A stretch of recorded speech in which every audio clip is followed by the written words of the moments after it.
60 years ago, Pope Paul VI declared that the Catholic Church is proud to have glorified and liberated woman. And in the course of the centuries, in her diversity of characters, and have brought into relief her equality with man. Almost 40 years ago, Pope John Paul II declared that the Church gives thanks for all the manifestations of the feminine genius which have appeared in history, and for all the charisms which the Holy Spirit has distributed to women throughout the history of the people of God. And today, in AD 2025, I'm encountering all over the country Catholics of all ages, states of life, and levels of formation and education by Catholic institutions who are shocked, and I mean truly shocked, to learn that Catholic women have any significant history to speak of. Apart from a few isolated examples, such as the sudden flash fire burstings in and out again of history's pages of our most famous female mystics. Since I was a girl growing up in a devout Catholic family, I've heard numerous general messages from Catholic leaders about the feminine genius, about the dignity of woman. I've at times received from them too reverent portraits of a fairly narrow group of biblical women and widely venerated female saints such as Thérèse of Lisieux. But when it comes to what I today know, write, and teach others about respecting the great variety of compelling and inspiring women in Catholic history, and respecting too how integral so many have been to central chapters of our Church's history, well, most of this I've had to seek to learn outside the pale of institutionalized Catholicism. I suspect there are many here, and who will also tune into our conference online, who also have heard a lot about femininity in the abstract from Catholic sources, but have learned relatively little over the years about our actual foremothers in the faith. And so for this reason, and also because most of you don't have the luxury of digging into specialized resources in this area as I do by trade, I thought I'd devote this lecture to telling you about a range of remarkable but too little known women who helped to shape our Church's wonderfully deep, rich, and complex history. And I will then close with some of my own general thoughts on the feminine genius and Catholic history. In keeping with one of the most ancient traditions of Christian history telling, I'll begin with some martyrs. And I'd like to tell you first about Saint Blandina, a 2nd century martyr whose story was preserved for us by the first major church historian, Eusebius of Caesarea. And by the way, Eusebius's ecclesiastical history was first translated into English in the 16th century by a woman, by Mary Bassett, a granddaughter of St. Thomas More and daughter of Margaret More Roper. Isn't that something?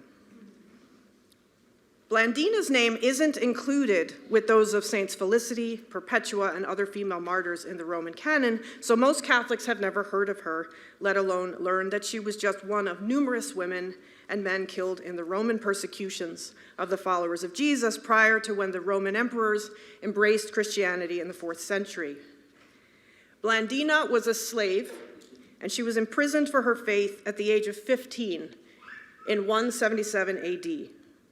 And her persecutor was a military commander in the Roman province of Gaul, what is today France. According to Eusebius, Blandina faced questioning by Roman officials with fortitude.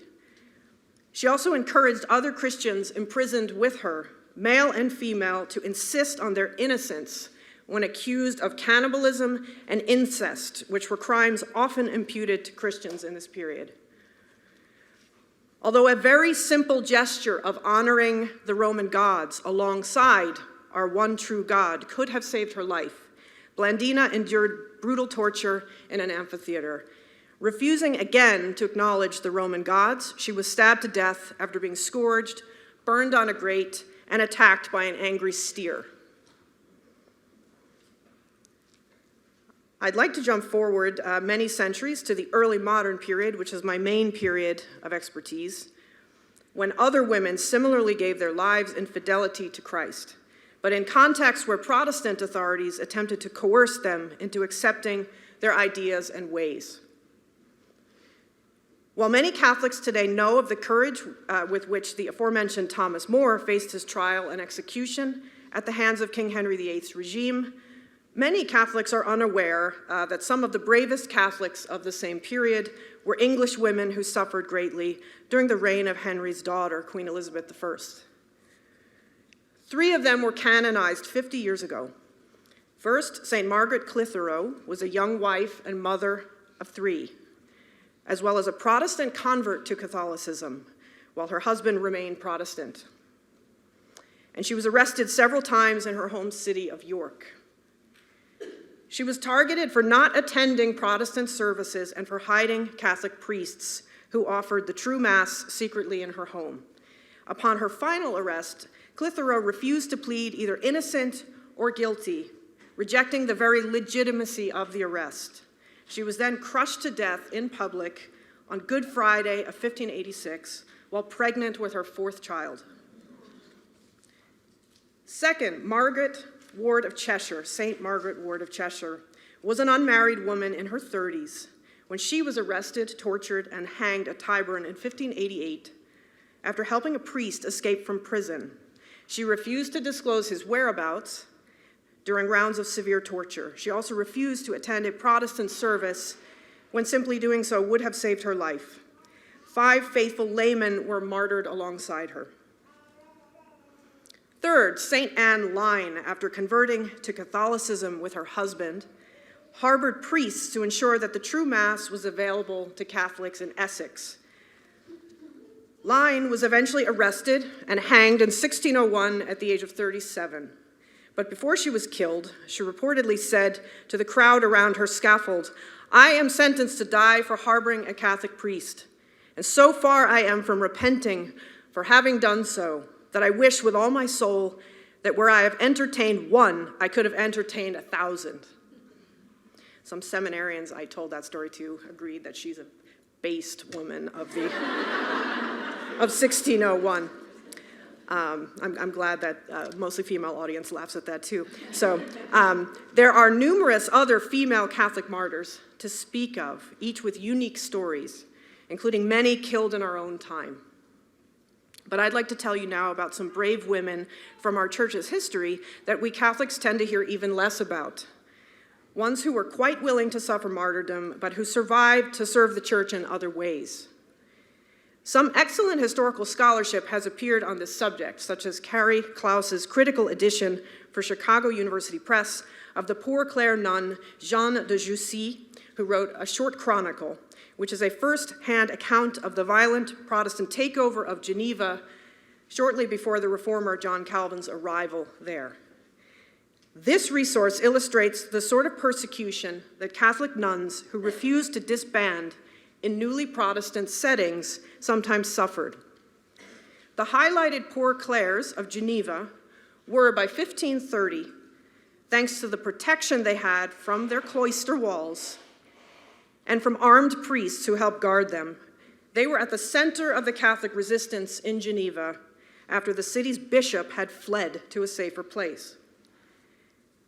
As various churches and other monastic buildings shut down after mobs attacked their sacred images, sacred vessels, and reserved blessed Eucharistic hosts, the Poor Clares Church was for several years the only place where Catholics remaining in Geneva could attend Mass. The priests who offered Mass there had to travel to and from the convent dressed as laymen with weapons on their person. And the nuns, 24 of them at the time, faced constant abuse by men who tried to get them to convert or leave, sometimes by shouting Bible verses at them or singing vulgar songs to them at the convent walls.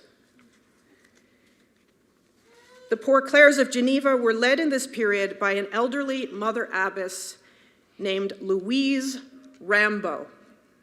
That's right, Mother Abbess Rambo. History is better than fiction, I keep trying to tell my students. From Sister Jean's A Short Chronicle, we learn that not only Mother Abbess Rambo and the other nuns, but also many ordinary Catholic laywomen who were close to them were among the city's bravest people. Quote, this is Sister Jeanne who wrote the short chronicle. Many heretical men in Geneva had good Catholic wives who, to defend the holy religion, suffered worse than martyrs because they were severely beaten and tortured by their own loved ones when they refused to renounce their religion. Women, she went on, were always found to be much more steadfast and constant in their religion than men. One young Genevan girl was banished from her home by her own father and forced to become a servant elsewhere when she would not abandon the Catholic faith. Furthermore, some young women were, during Holy Week in 1535, thrown into a prison by their husbands for the same reason. But they managed to escape through a narrow window and attend Holy Week liturgies at the Poor Clare convent. Sadly, a mob finally broke into the convent and destroyed almost every sacred thing in sight in August of 1535. The Poor Clares finally had to leave Geneva. Mother Abbess Rambaud and the others walked 25 miles south to Annecy, where the Duke of Savoy gave them a new monastic home. The community, though, for centuries called themselves the Sisters of St. Clare of Geneva in Refuge in Annecy, never forgetting Geneva as their true home. Even more sadly, that faithful community was finally suppressed in 1793 by French revolutionary fanatics.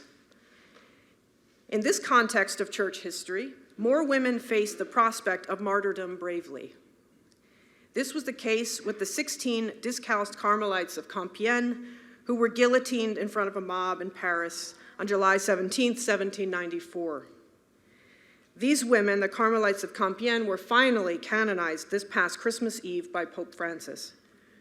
Hopefully, we will see now more such women canonized, such as the martyred Daughters of Charity of Arras, who were guillotined in June 1794, after they had remained together to serve the needy, even when their bishop and other local clergymen had fled France, and after too an ex-priest attempted but failed to pressure them into swearing an oath of loyalty to the new regime.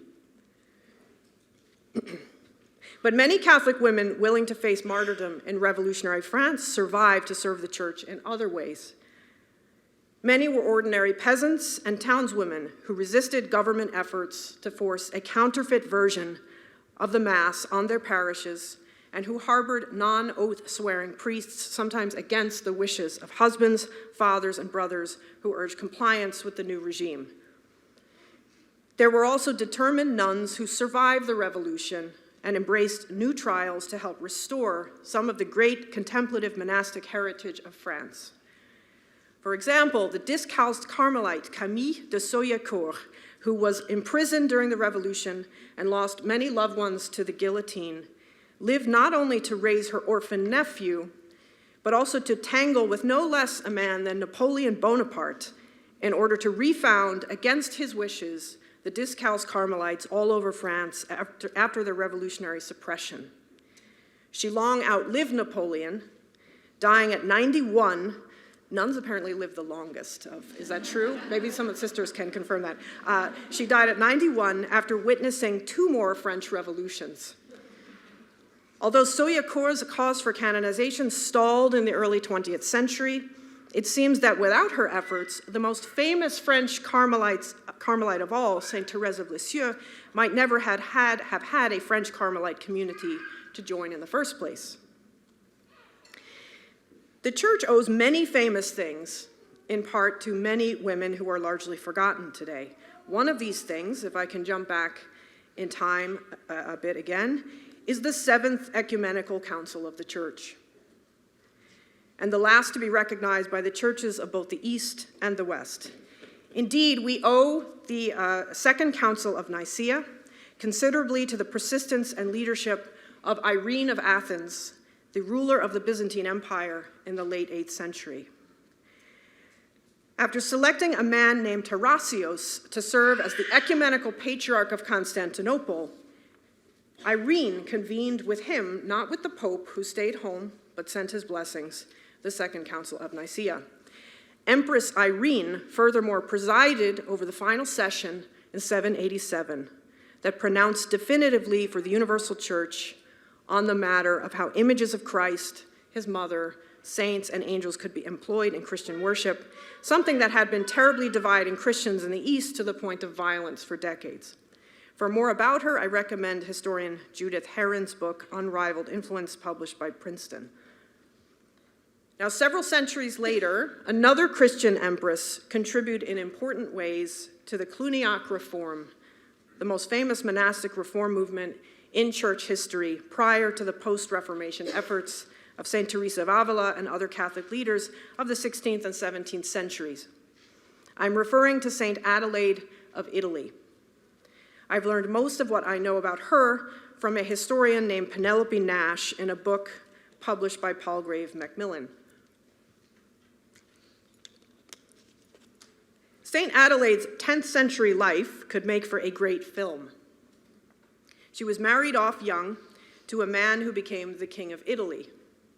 She then refused, as a 20-year-old mother of a baby girl, the advances, or rather efforts, to join himself to her great wealth and the throne of Italy of an Italian nobleman more than twice her age who probably murdered her husband. Historians still don't know for sure. She then was thrown into prison by that same fellow after he couldn't charm her, but then escaped from prison with the help of a swashbuckling priest. And then she quickly married the recently widowed and apparently much more charming King of the Germans, the man eventually remembered as Otto the Great, after she had proposed to him, not vice versa. That was before Sadie Hawkins dances. Adelaide chose wisely, proposing to Otto. While bringing into the world and raising several more children, Adelaide not only went on to see Otto come to dominate Italy militarily and be crowned as Holy Roman Emperor by Pope John XII. What a guy. But she also went on to be papally consecrated. She was consecrated by the Pope alongside him in an unprecedented way as Holy Roman Empress and co-ruler of Otto's empire. She used this papally sanctioned power to found and protect ecclesiastical institutions in a time of chronic warfare. And back to my point, she helped to reform lax and corrupt monasteries as an indispensable friend of two saintly Benedictine abbots, Maiolus and Odilo of Cluny. She went on to favor the larger Cluniac reform as regent and then Empress Dowager during her son Otto II's reign, and even more so when governing the Holy Roman Empire as regent for her grandson Otto III. There are numerous other royal, and in some cases also canonized or beatified, royal women from Adelaide's time onward whose contributions to the church's history could fill many volumes and in some cases have already begun to. But I want to turn here to a non-royal laywoman of the 17th century, and one who is extremely important to me because she got me into the study of women in Catholicism's history in the first place, even though I was reluctant at first to do so, something I will get back to later. I'm speaking of the subject of my 2023 biography for Pegasus Books, La Duchesse. Marie de Vignerot, the Duchess of Aiguillon, was a French noblewoman who lived from 1604 to 1675. And she was the niece and right hand of King Louis XIII's powerful first minister of state, Cardinal Richelieu, whom most people know, if they know him at all, from fictional caricatures such as the Three Musketeers.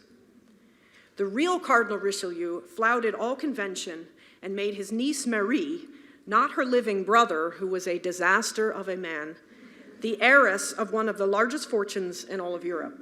He gave her to, rather than to his official successors in high office, privileged possession of his political papers and special access to the vast network of political clients that he had built up over the years. My book, La Duchesse, is the first modern book about this woman and could also be the basis of an amazing film or series. Hint, hint, if anyone has connections. Although I won't highlight here all the reasons I think that, I will say at least that the Duchess of Aiguillon was acknowledged and praised by the Pope and other leading churchmen and statesmen of the 17th century as one of the most influential Catholic leaders of the age. This is because she chose to employ much of what Richelieu entrusted to her to serve the church above all, and on a great international scale.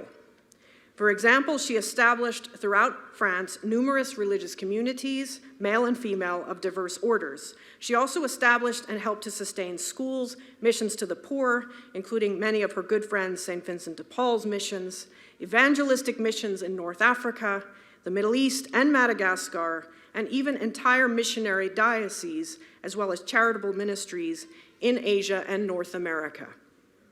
She took active parts in selecting bishops for the church in France and for the new missionary diocese, and she was regularly consulted by the rulers of France and princes of the church on a host of matters.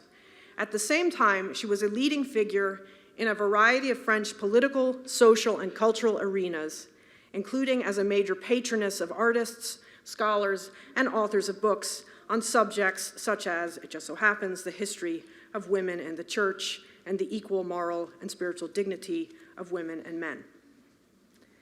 She was mostly forgotten, though, by modern times.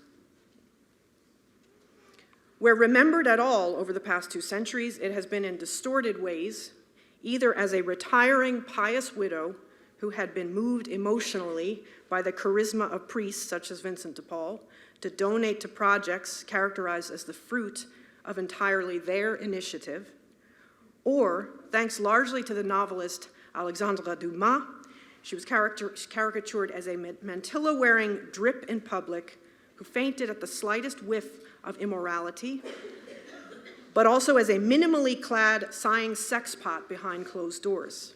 And this is why I do not want HBO buying the rights to my story. To this day, the few French people who know her name tend to think of a woman more like that than like the remarkable internationally influential Catholic leader that she was. The Duchess of Aiguillon falls into another category of lesser-known women of the Church's history that I want to highlight in this lecture, patronesses and foundresses of innovative Catholic institutes and communities. One of the financial pillars of the Discalced Carmelites in France, as they were first spreading and growing as an order in that country, she was also a driving force behind and one of the first presidents of the original Ladies of Charity, one of the most innovative social charitable lay-run organizations in the history of the Church. And she established the first community of missionary hospital nuns ever sent overseas from Europe, the Augustinian hospital nuns who were active in colonial Quebec beginning in 1639.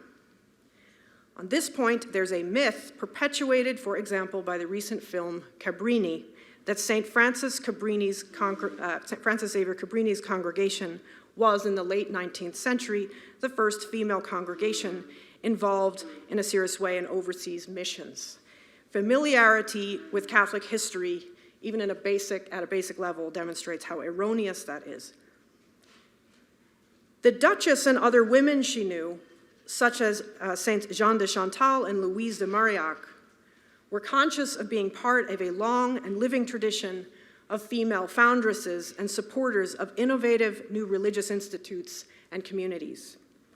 Today's Catholics could stand to become more conscious of this same tradition, which developed by leaps and bounds from the 17th century onward. I'd like to highlight just a handful of women in this tradition now. In 1606, a young Englishwoman named Mary Ward left her homeland at the age of 21 because she felt called to a religious vocation, but she could not pursue one in Protestant England. To remind you, this was just 5 years after the based St. Anne Lyne's martyrdom. Inspired by the example of the Jesuits to pursue a more active ministry than was possible in the women's orders then open to her because of the law on the Counts of Trent that Angela referred to earlier, she and some companions established a new congregation in 1609. They were drawn especially to the education of girls at a time when there were few formal schools for girls anywhere, and they began opening girls' schools modeled partly on the Jesuit schools for boys, which were already very numerous by then. Soon known as the Sisters of Loreto, Mary Ward's congregation soon operated schools all over Europe in what are today Belgium, Germany, Austria, Italy, and France. Over time, the Sisters of Loreto enjoyed the support of powerful Catholic rulers, male and female. They also had the support of some leading churchmen. However, Ward and her Sisters of Loreto were mocked by others as, quote, galloping girls and lady Jesuits. And some Jesuits were concerned that they were trying to become a female branch of the Society of Jesus, something forbidden in the Jesuits' constitutions, since their experimental inclusion of women in the 1540s, which people often don't know about, failed to work out to St. Ignatius's satisfaction. In 1631, the Jesuit general secured a temporary suppression of the Sisters of Loreto from Pope Urban VIII, who insisted that their instruction of girls outside of cloister walls was unsuited to, quote, the weakness of the female sex, intellect, and womanly modesty. Ironically, though, Ward was able to establish a new community in her home country of England, which she had once had to leave to become a nun, because the Catholic queen, Henrietta Maria, was now influencing matters there during the reign of her Anglican husband, Charles I, who would sadly soon lose his kingdom and his head to Puritan fanaticism, in part because he let his Catholic wife have influence. Furthermore, the Sisters of Loreto were eventually approved by a later pope, Benedict XIV, but not until 1749, more than a century after Ward's death. Her order would eventually spread throughout the world, including to India, where the future Saint Teresa of Calcutta was among their number between the years 1929 and 1948. 2 centuries after Mary Ward's time lived another important but not widely known Catholic foundress, and one who was married. This was Juliette Colbert Faletti di Barolo, whose cause has been open at the Vatican since 2015. Having survived the French Revolution while losing an aunt and a grandmother to the guillotine, she left France after marrying an Italian nobleman who was visiting the country. She chose wisely, too. This man, Carlo Faletti di Barolo, had wine vineyards in Italy. He took her to Turin. His family produced some of the early vintages of Barolo wine, one of Italy's most famous reds. After failing to have children, they devoted themselves to assisting poor children, prisoners, unwed mothers, and victims of child prostitution. Juliette and Carlo indeed opened free schools and houses of refuge and engaged in other ministries together. They also founded the Sisters of St. Anne, a congregation devoted to nurturing neglected children, and they heroically assisted victims of cholera when an epidemic swept through their region. Sadly, Carlo died after contracting this disease. After this, the widowed Juliette became a secular Franciscan and helped to found another congregation, the Daughters of Jesus the Good Shepherd. The 19th century was an extremely fertile time in the church for new women's congregations, including ones dedicated to overseas mission work. Again, to correct the record where Cabrini is concerned. One foundress of such a congregation is Saint Emilie de Villars. Employing her own inheritance and family connections, she established the Sisters of St. Joseph of the Apparition, who were active in early French colonial Algeria by 1835, and who labored in other parts of North Africa and the Middle East in the decades thereafter. Although she has been canonized a saint, she's been canonized since 1951, I, for one, have never heard her name mentioned a single time in any Catholic setting. And I only know about her because I once stumbled across her story in an Oxford University Press book by historian Sarah Curtis. That book tells of other interesting 19th century female missionaries, including Blessed Anne Marie Javouy, who founded the Sisters of St. Joseph of Cluny even earlier in 1807, and traveled to Madagascar in 1817. Javouy and her sisters and the sisters of her congregation did missionary work too in French Senegal, Réunion Island, British Gambia, and Sierra Leone. Javouille was among the first Catholic leaders to advocate and work toward the creation of an indigenous African clergy in French colonial settings. Furthermore, she crossed the Atlantic to Guyana, where she and more than 30 sisters founded the Mana settlement, in which Black people freed from slavery were assisted in making new sustainable livelihoods.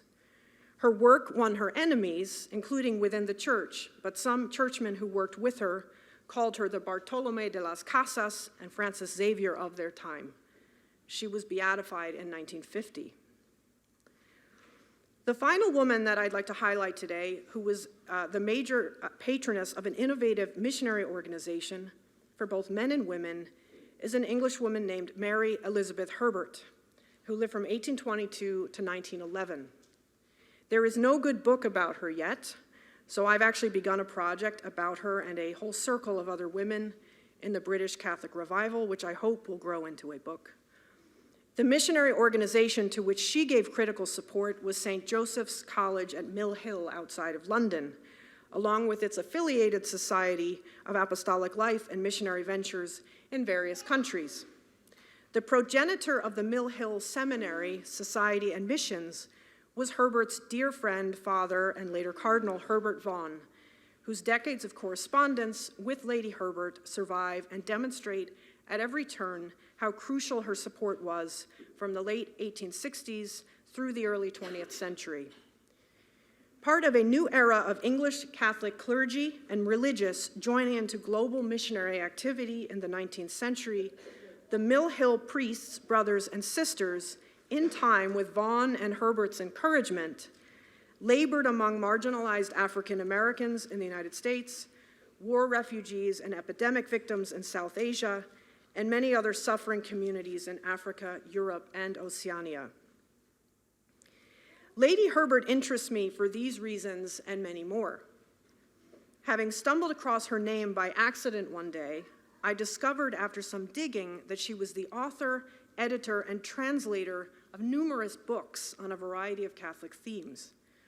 She was also a convert from Anglicanism, a good close friend of St. John Henry Newman, a major philanthropist in both her Anglican and Catholic days, the friend of several prime ministers, an avid traveler around the Mediterranean, a baroness with courtly connections and an active social life, a woman of dynamic personality who was immortalized as characters in several Victorian novels, the wife of Queen Victoria's war secretary in the era of the Crimean War, and amid all of that, the mother of 7 children, including a son who became an ambassador to the United States during Teddy Roosevelt's administration.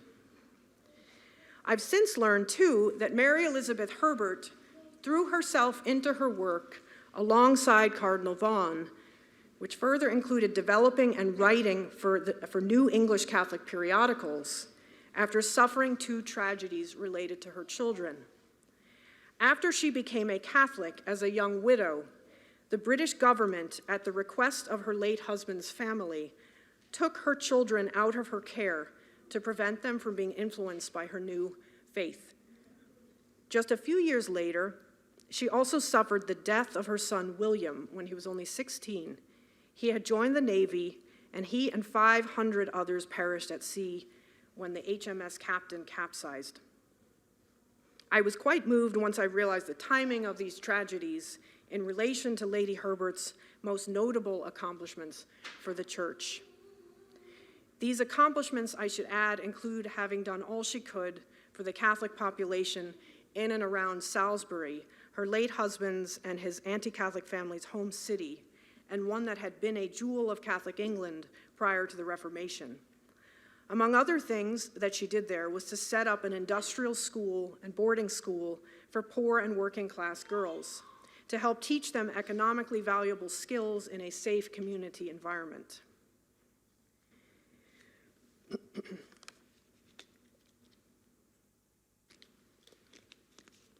When I consider all there is to write and still find out in the archives, and old books about Lady Herbert and countless other remarkable Catholic women in history, I laugh at myself that I was once reluctant to get into this field.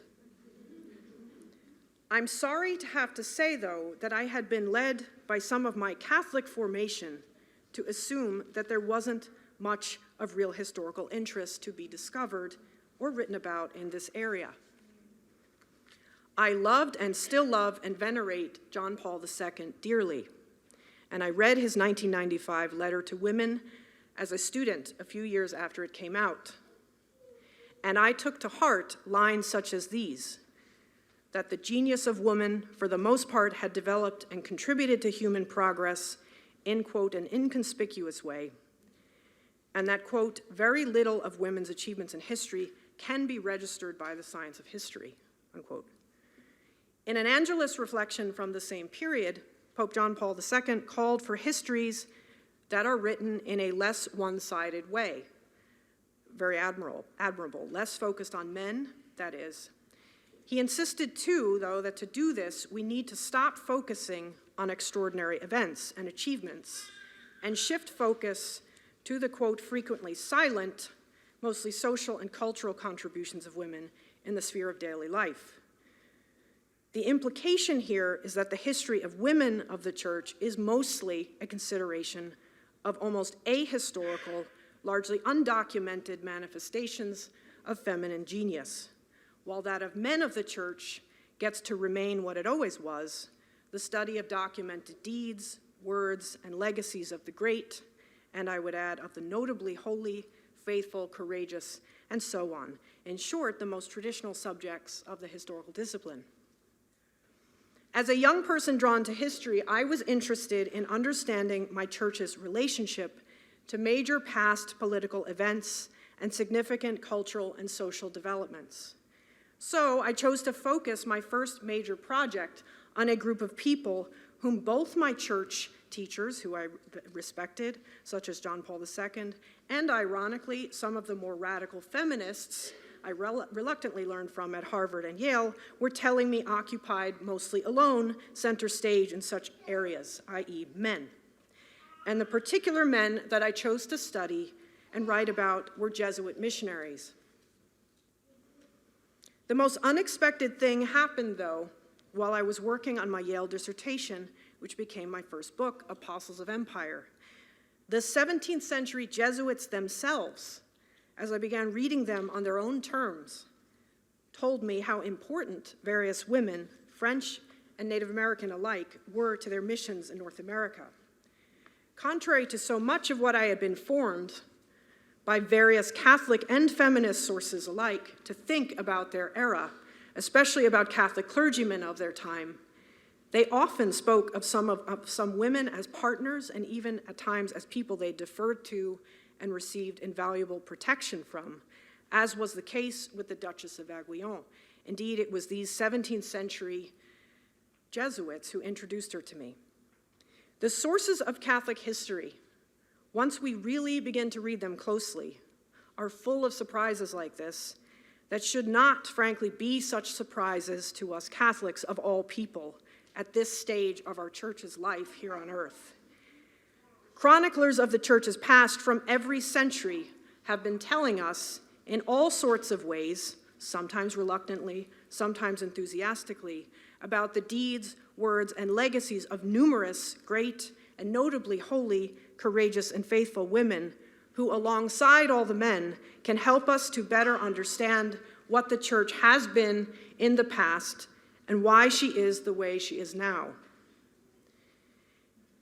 They also, to be sure, often highlight and exaggerate even particular feminine virtues they exhibited in ways that sometimes seem to anticipate our discourses today about the feminine genius. But our pre-modern and early modern Catholic antecedents were also at times quite ready to praise certain great Catholic women as, quote, manly in their courage, or for stepping up and accomplishing things where the men around them either were failing out of cowardice or worldliness, or were absent due to war, their youth, sickness, or death. And they left us with mountains of evidence, a lot of it now neglected in old books and archives, of countless, compelling, inspiring, and incredibly diverse ways our foremothers in the faith served God and the church in every age. And much of the deeper true history of our Catholic forefathers awaits still to be told adequately, I would add, in not a few cases because many of their stories also have been neglected, but even more so because all of their stories are incomplete without fuller reference to the women that stood in all sorts of relationships to them. For various reasons, though, most Catholics today are little exposed to the vast historical heritage at our fingertips, let alone formed to reflect patiently on the many things our forebears have to tell us. This past year, I've been engaging with Catholics all over the country about my book, Women of the Church, which weaves together the stories of more than 360 different, I counted, 360 different women, because people kept mentioning the one saint that I didn't write about, so that's another story. Which weaves together the stories of more than 360 different women and groups of women from all centuries of Catholicism's past. And I keep getting asked different versions of the same questions, along the lines of which women that you've studied stand out as illustrating the feminine genius, or seem to illustrate feminine virtues such as receptivity and sensitivity, and so on. I greatly appreciate where such questions come from, but they also give me pause, too. It's almost as if we Catholics have become intellectually formed less to want to learn in a patient and contemplative way new lessons from our Catholic history than to want to proof text from it, to take convenient snippets from it, usually out of context, to underline, say, a predefined interpretation of a particular modern papal teaching or phrase like the feminine genius, or to quickly advance this or that predetermined, pressing, activistic, evangelistic, or social goal. So I've become ambivalent, I want to confess to this audience in particular, about the often repeated phrase, the feminine genius. Partly because it seems at times to get in the way of more direct and open-ended encounters with real historical Catholic women who have things to tell us, all of us, male as well as female, not simply in their putatively feminine aspects, but more universally as fellow human beings and Christians, and more individually as prospective friends in our own just as unique pilgrimages into Christ's kingdom. I am now committed to doing more work on the history of women of the Church, but not because I want to underscore, as if it's both the beginning and the end of why they matter, where they may very well manifest the feminine genius. Rather, I'm committed to reminding my fellow Catholics with the world beyond our church that women have always been at the heart of Catholic history alongside men, and because it is in keeping with the cardinal virtue of justice to restore them to the chapters of that history where our own Catholic forebears, male and female, left to us all kinds of evidence that they belong in those chapters. I'm grateful for the attention that I'm receiving for women of the Church, which, let me be clear, has been leading to many wonderful conversations and invitations such as the very warm welcome that I'm receiving here at this podium today. But I actually also hope for a day when books like that one are less needed and actually look like a relic of a time when we Catholics finally began to realize that we have a lot more of our own history in general to learn and research further, write better books about from a confidently, positively Catholic point of view, and communicate more effectively about both to our young and to a world that badly needs the wisdom of Catholic experience, together with the other treasures pouring forth from the heart of Holy Mother Church. Thank you.